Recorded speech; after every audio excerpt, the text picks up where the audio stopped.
Good evening and welcome to This Week in Turkey. U.S. Vice President Mike Pence and Secretary of State Mike Pompeo met with President Erdogan on October 17 at the presidential complex in Ankara. The meeting, which lasted 80 minutes, resulted in a suspension of Turkey's operation in Syria for 120 hours.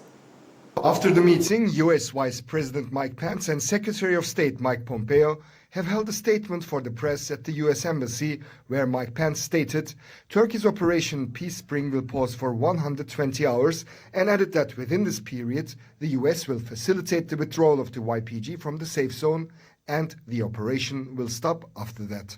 Speaking shortly after Pence, Minister of Foreign Affairs of Turkey, Mevlut Çavuşoğlu, has said that pause of Turkey's operation in Syria is not a ceasefire. Ceasefire can only happen between two legitimate sides. Çavuşoğlu continued, "We have got what we wanted. The US side has accepted the legitimacy of our operation. We have agreed on collecting the heavy weapons of YPG, destructing their positions and fortifications. We will pause Operation Peace Spring so that PKK-YPG leave in 120 hours. It is not a ceasefire. Ceasefire only happen between two legitimate sides. We will end the operation only after YPG elements leave." After the meeting, President Trump tweeted, "This is a great day for civilization. I am proud of the United States for sticking by me in following a necessary but somewhat unconventional path. People have been trying to make this deal for many years. Millions of lives will be saved. Congratulations to all." According to the joint statement, which includes 13 points, a 120-hour pause will be announced in a safe zone that would be primarily enforced by the Turkish armed forces. The size of this safe zone is not defined. Furthermore, both sides reaffirmed the relationship as fellow members of NATO, and the US side said it understood Turkey's security concerns on its southern border. The two sides agreed on the conditions, particularly in northeast Syria, necessitate closer coordination based on common interests. Turkey and the US also reiterated their pledge to uphold human life, human rights, and the protection of religious and ethnic communities. Damascus and Moscow have since also moved troops into the contested border zone. Erdogan is due to meet President Vladimir Putin in the coastal Russian city Sochi on October 22, where more concrete talks on the size of Turkey's planned safe zone will take place. This evening I have Şebnem Arsu with me in the studio. Şebnem Arsu is a correspondent for The Independent and an expert on U.S. and Turkey relations. Good evening, Mrs. Arsu. Good evening. Thank you for being with us this evening. Thank you for calling me an expert, but I'm just trying to understand as much as other people do. So we had our first news video, and as a result of the meeting yesterday, Pence has used the word ceasefire, whereas Turkey is insisting that this is not a ceasefire and it's just a pause, it's a suspension in the operation that is taking place in northern Syria. Do you think there's an importance, or is there any significance in the different wording that each side is using, and what does it definitely. I mean, there's a point to it that Turkey adamantly underlined that this was not a ceasefire, and then said that a ceasefire can only be achieved between two legitimate groups, and YPG being not one of them, according to Ankara's understanding. Of course, Ankara would never accept the word ceasefire, and then the repetition of the word by the U.S. is just, actually it underlines the rift between Ankara and Washington since the beginning of this calendar, not beginning of this calendar, but since 2014, when YPG started slowly earning this legitimacy through its cooperation with the U.S. that Ankara never ever agreed to. And so basically it is another play out of this deliberate misunderstanding, I would say, that we also followed in this agreement. After all, YPG, US completely turned a blind eye on the fact that the group has very obvious links with the PKK. in many ways. I mean, it's not rocket science. Anybody, any of the advisors of Trump would have told him from the very beginning, and it's the knowledge of their foreign secretary in office. But we should, I think, look at the priorities of the two sides in understanding this. For the US, the priority had always been the fight against ISIS. That's how the international coalition was formed. That's how US legitimized the deployment of its troops in Syria. So, you know, if YPG was the only power to support them on the ground in fight against ISIS, so you can't call them a terror organization and continue with this cooperation at the same time. So it was a deliberate choice, and we see that choice reflecting on their approach to this deal as well. And speaking of priorities, do you think then that this was a successful statement for the US and for Turkey? I mean, was it successful for either of them? And how will that impact on their images in their respective nations? I think that image was the driving force in Trump's. It's really hard to pinpoint Trump's approach into it, because we've seen basically a diplomatic roller coaster from Washington when it came to Turkey's decision to launch this operation. First he said, yes, I gave the green light in this telephone conversation, and then there was this really controversial letter that we later learned was penned on the day that the operation started. So it's just the way that Trump and his administration approached this conflict was very, very confusing in the end of the day. But what we can say, if you follow a little bit of US politics, right now, impeachment is the top of the agenda. And Trump desperately needs his constituency to stick with him, because his popularity is his strength in that, established web of US bureaucracy. He can, and he does, rule out Pentagon, or turn a blind eye, or basically not pay any attention to House and Senate, only because he believes that he has his overall popularity, still has that overall popularity. And if you look at his statements, he keeps saying that we will no longer have foot on the ground.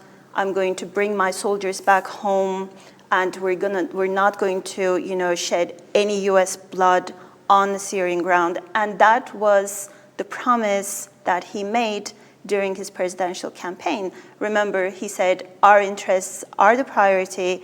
Why do we bother, going into these international conflicts that we have very little interest in? So that's a continuation of that trend. I mean, he promised that he will pull U.S. troops from any conflict that he deems is not relevant to the U.S. interests. And of course, this is highly reputable and highly debated by various fractions within the administration, foreign ministry or Pentagon, but that's the way it is. So by underlining that, this deal, although it is in the overall seen as Turkey's success, the way Trump packages it is makes it a matter of domestic policy. That's all about, because he's currently, Trump is consumed by this impeachment process, and any kind of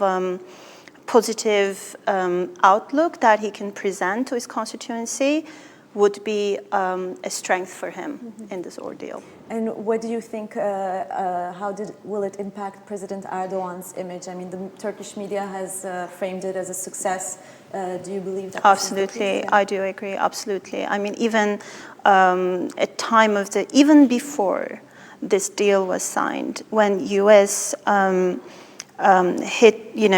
signaled that they would issue this really heavy-handed sanctions on Turkey, even the markets didn't, react to it the way people thought they would. And when you talk to the people in the street, I mean, one of the ladies that I talked to said, well, who cares? You know, let them come full on.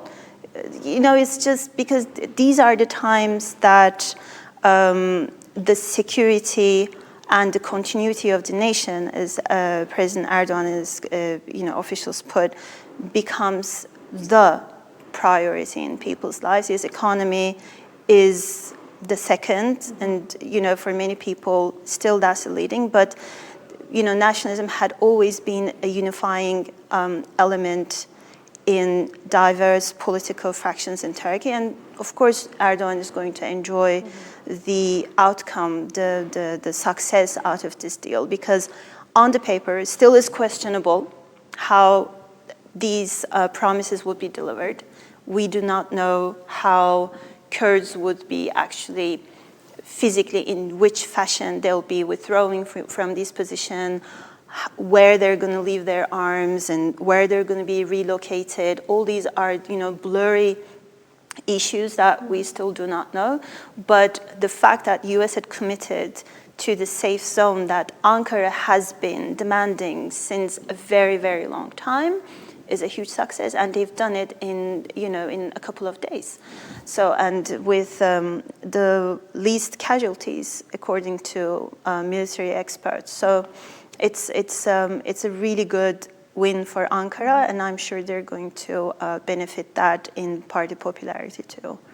And how do you think President Putin will react to this joint statement? Because the ceasefire or the pause, the suspension of the operation, let's say, ends just on time for Erdogan and Putin's meeting. So how do you think he will react, or what will he say about it? Actually, Putin's position has been very clear from the very beginning of this conflict. They do support the Syrian regime. Mm-hmm. They do not agree in any solution that would exclude Assad. Although there are different, claims that behind the doors, they kind of also, oversee the possibility of another leadership. But at least on the forefront, we've never seen Moscow backing from that position. Mm-hmm. So territorial unity, Assad regime will be the bulk of the talk. And yes, at one point, Turkey would be dealing with the Assad, because in certain places, when we talk about that huge area from Manbij to the Iraq border, like 444 kilometers, it used to be 30, now it's cleared as 32 kilometers. There are certain pockets that the Syrian regime had already deployed its soldiers to. So if Turkey is talking about, and at those locations, there are also YPG elements. So it is inevitable that Turkey will be talking to Russia, but indirectly to the Syrian regime, as to what to do in these areas and how to clear those areas from YPG elements. Mm-hmm. And I have a feeling that Moscow might have been quite upset that U.S. elbowed its way back onto the scene in Syria, because, as you remember, the day that Turkey launched the operation, Trump said, "Okay, we're moving out. I'm taking all my soldiers out." And at that point, U.S. physically and politically kind of lost its leverage in the country.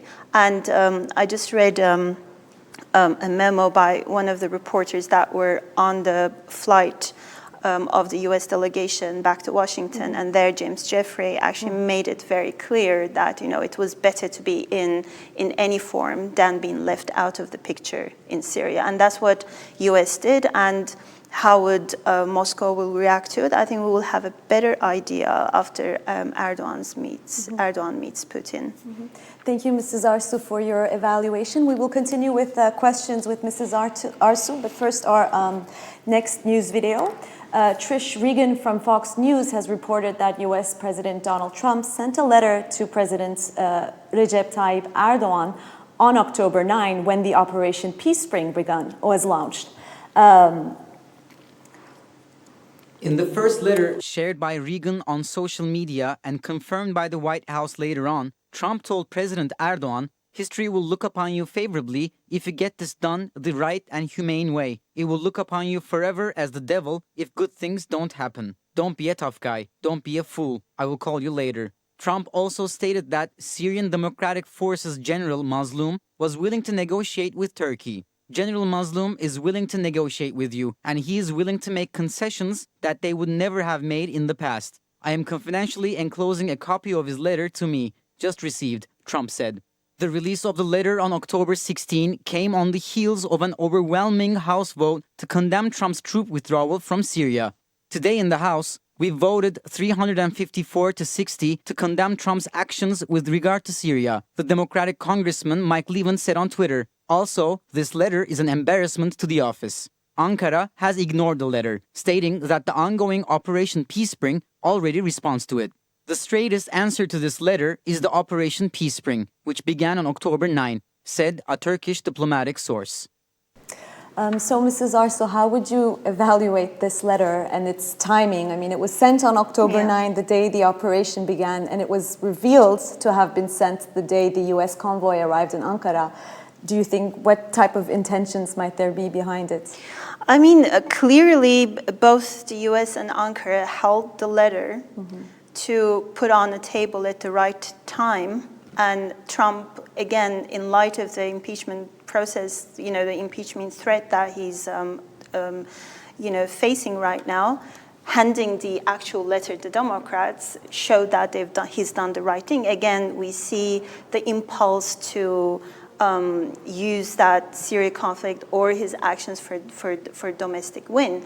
Of course, up until today, the Turkish foreign ministry line was that we received the letter and we, relate the best response in the field. But today, President Erdogan met members of the foreign press, and he was saying that the adequate response would be given at the right time.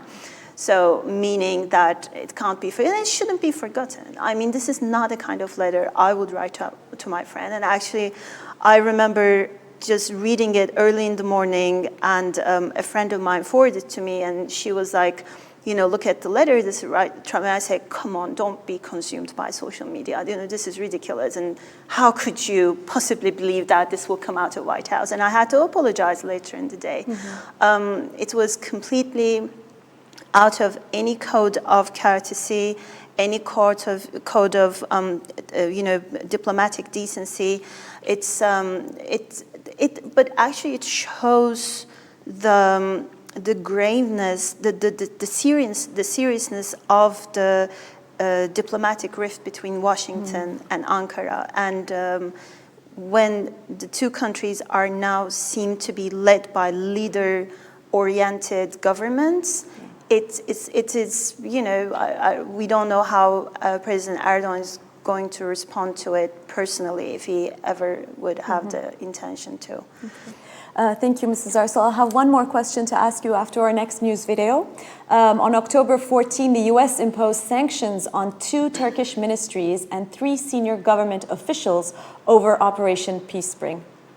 Washington imposed sanctions on Turkey's Ministry of National Defense and Ministry of Energy and Natural Resources, and also on Minister of National Defense Hulusi Akar, Minister of Energy and Natural Resources Fatih Dönmez, and Interior Minister Süleyman Soylu. We are prepared to impose additional sanctions on Government of Turkey officials and entities, as necessary, the U.S. Treasury Department said in a statement. According to U.S. law, those mentioned on the sanctions list face blocking of their properties, if any, and are prevented from having trade relations with the U.S. Turkey will retaliate against U.S. sanctions over Ankara's military operation into northeast Syria, Foreign Minister Mevlut Çavuşoğlu said on Wednesday, adding that all threats and sanctions against Turkey were unacceptable. Meanwhile, U.S. federal prosecutors filed charges against Turkey's state-owned Halkbank on November 15. The 6-count indictment against the bank includes conspiracy to defraud the U.S., conspiracy to violate the International Emergency Economic Powers Act, bank fraud, conspiracy to commit bank fraud, money laundering, and conspiracy to commit money laundering.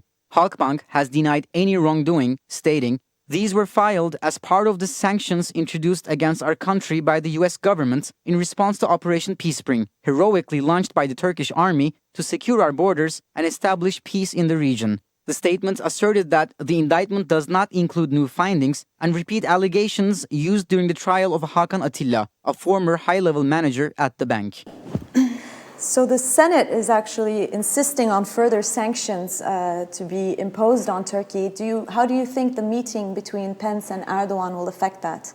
Well, I don't think it will affect, because in Senate there are, when you look at it, there is a bipartisan approach to how Turkey has handled this military operation. The overall majority of the members from Democrats or Republicans, they do not think that Turkey has got the right response.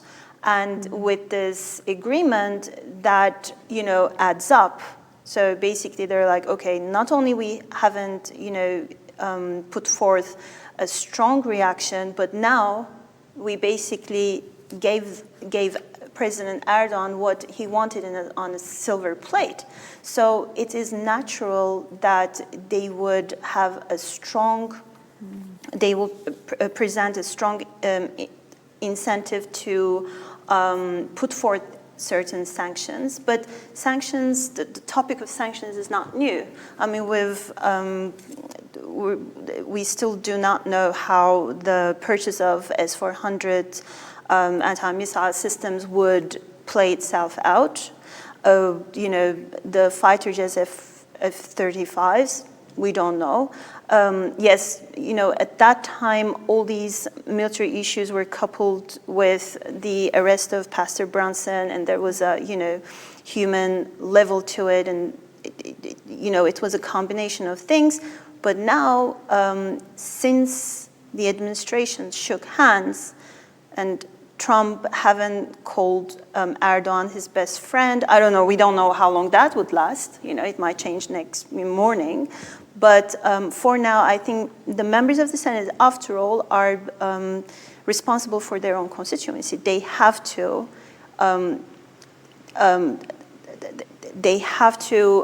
explain their actions to their own constituency. And if they just kept silent, they can't explain that. They're accountable. So as elected officials, I think they're going to come after Trump and come after Turkey in their loudest voice possible. But whether that will actually produce a tangible result in the end, because it's the sanction, issuing of imposition of sanctions is a long process, and it has to hit the presidential office at some point. So we also have to be realistic in examining how realistic the sanctions are, the talk of the sanctions are. Thank you very much, Mrs. Arsu, for your insights and evaluations of the developments of the week. Thank you. The UEFA, European football governing body, launched an investigation on Tuesday against Turkey for a military salute performed by players of its national team during matches against Albania and France. France and Turkey drew 1-1 in Stade de France in Saint-Denis thanks to a late equalizer by Kaan Ayhan. The players celebrated the goal and the draw with military salutes as a gesture to show support for the Turkish troops involved in Operation Peace-Spring. The celebration comes just days after the players commemorated the same way at home in a win over Albania. After Turkey's match against Albania, the official Twitter page for the Turkish national team uploaded a photo showing the playing squad and coaching staff making the same gesture in the changing room. The photo was accompanied with a caption saying the team had dedicated their victory to our brave soldiers and fellow martyrs. After the match against France, Turkey's coach Şenol Güneş said that the gestures had been made in good faith. It is just to encourage our soldiers fighting in northern Syria not to kill civilians, but to eliminate violence against Turkish citizens, he said. UEFA are reportedly investigating following the gesture made by Turkish players. Article 16(2)(e) of UEFA regulations prohibit the use of gestures, words, objects, or any other means to transmit a provocative message that is not fit for a sports event, particularly provocative messages that are of a political, ideological, religious, or offensive nature. The 1-1 draw in Paris leaves France and Turkey tied on 19 points at the top of Group H, with Turkey ahead based on their 2-0 win over France in June. Turkey next plays against Iceland on November 11, before going to Andorra 3 days later. Turkey needs to win just one of those games to qualify for the tournament. The Turkish Statistical Institute has released its labor force statistics for July 2019. While the rate of unemployment is 13.9% in July, the total number of unemployed is 4,596,000 people.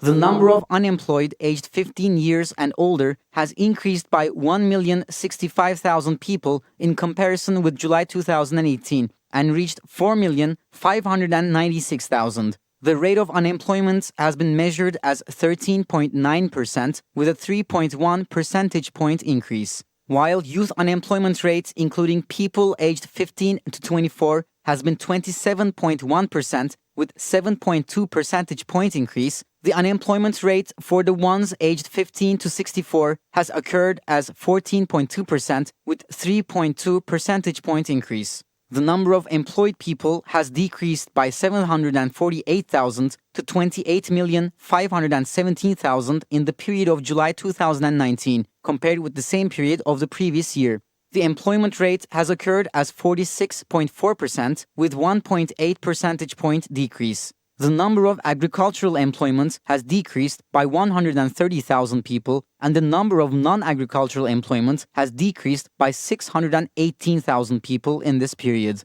The number of people in the labor force has been realized as 33,113,000, marking an increase of 317,000 people when compared with the same month last year. While seasonally adjusted employment rate has been announced as 45.5%, unemployment rate has become 14.3%. That's all from This Week in Turkey. See you next Friday at 8 p.m.